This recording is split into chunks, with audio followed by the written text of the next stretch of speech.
Hi there, and thanks for hanging out with us. Welcome to Home Wizards, where we love to improve your home and improve your life. I'm Cindy Dole. Hey, I'm Eric Stromer. How and are welcome 540 AM KMLB. Yay! In Monroe, Isn't that Louisiana. great? I love Louisiana. Thank you guys for having us part of your family. Hi, guys.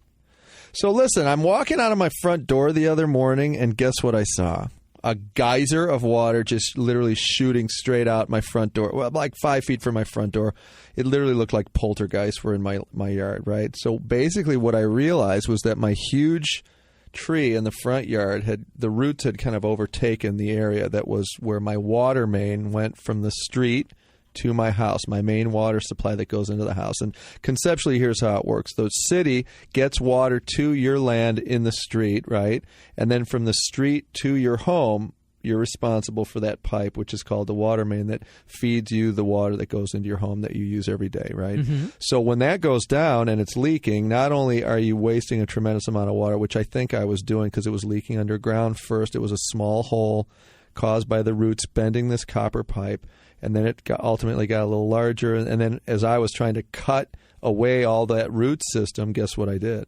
I hacked it even more with my Sawzall. And yes, that's right. And all of a sudden, my kid came out and saw like Three Stooges, like somebody was spraying a seltzer bottle in my face, like, ah! You know, the water was coming up and hitting me. And well, Dad, what are you doing? He says that a lot. Dad, what are you doing when I've done some heinous thing in my home, right?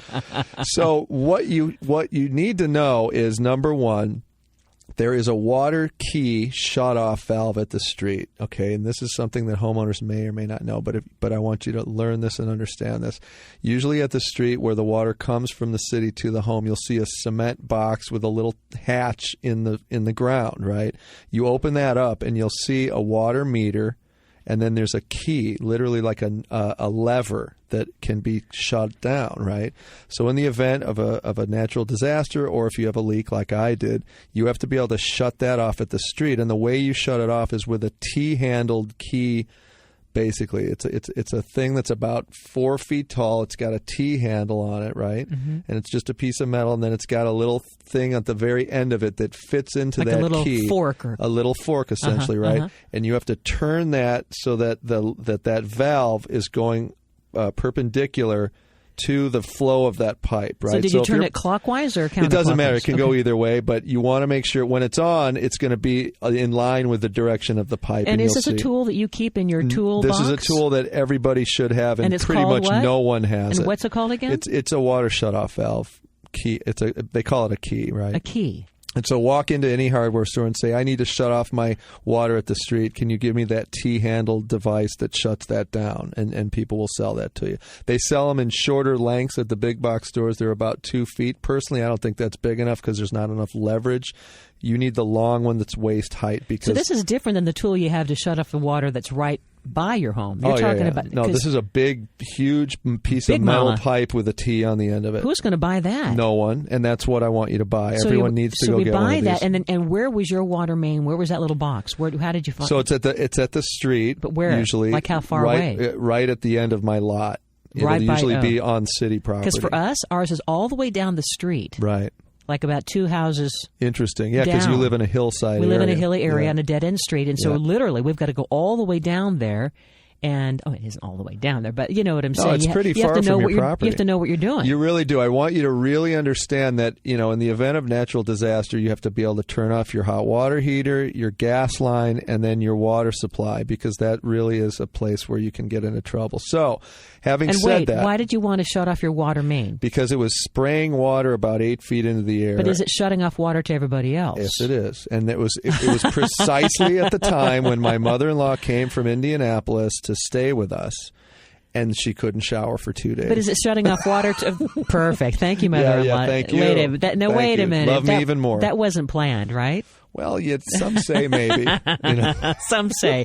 All right. But that wasn't shutting off water to your neighbors. No. It's just for your own home. And what about this website, though, to make before you do anything? Because you were digging up things and roots and pipes, and that could have been dangerous. Yeah, there's a service called 811. that will actually come to your home and detect where underground piping is. It can be water mains, it can be electrical supply, it can be all sorts of things that you as a homeowner can get into big, big trouble if you're digging errantly and you don't know where these are. You may hit one like I did and cause more damage than you would hope for. And it's national. It's national. So the website's call811.com. That's exactly right. Or you can just simply dial 811. Yep. But I think if you go to the website Call 811, where I'm looking there now, I mean, it's very helpful to really figure out before you do any kind of digging, whether it's planting a tree or working on your water main. Absolutely. And it also gives you really great pictures of your shutoff valve, the homeowner shutoff valve, and then it tells you and explains how that works, how they read your water when it goes in and out of the house, and the corporation stop valve. Everything that you need is there. So, like, for example, if you're evicted, people will lock the corporation stop valve with a padlock so that you can't have water in that dwelling. I mean, this is where the city comes into play, where they kind of control your future if you don't pay your bills, right? So you want to make sure you understand where that is in the event that you can't pay, and you got to get channel locks and cut the lock off and still get the water. Jeez. So tell us about the geyser. I mean, I hope it has a good ending, right? The geyser story had a good ending. Because I know you love digging. I know you love digging trenches. There was a reason that the tree grew so large over the last 5 years since I've been there. I mean, literally, this thing looks like a Jurassic Park tree, and I really think it was slowly leaking over time, and it just got an amazing amount of water. It's a huge tree, that huge, big tree. Right? Yeah, it's like Jack and the Beanstalk. So anyway, what happened was the geyser went crazy. I dug up the root system. I realized that I had to actually reroute that pipe. It could no longer go through the roots, so I cut it there, and once the water was shut off, and then I rerouted it underneath my driveway, which, by the way, if you can ever avoid digging under your driveway, please do. It's virtually impossible. But they do sell tools that shoot water underneath sidewalks and driveways to actually, with a PVC pipe, to actually get you to be able to have piping go under it.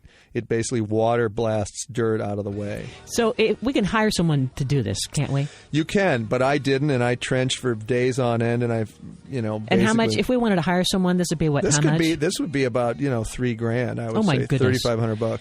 Well, we're going to save some money in the garden a different way, because when you pick the right pot, the right container, a difference. It's so gorgeous. I mean, it's really like, well, we'll get to that in a second. Okay. Eric Stromer, Cindy Dole. We'd love to improve your home and improve your life. You're listening to Home Wizards.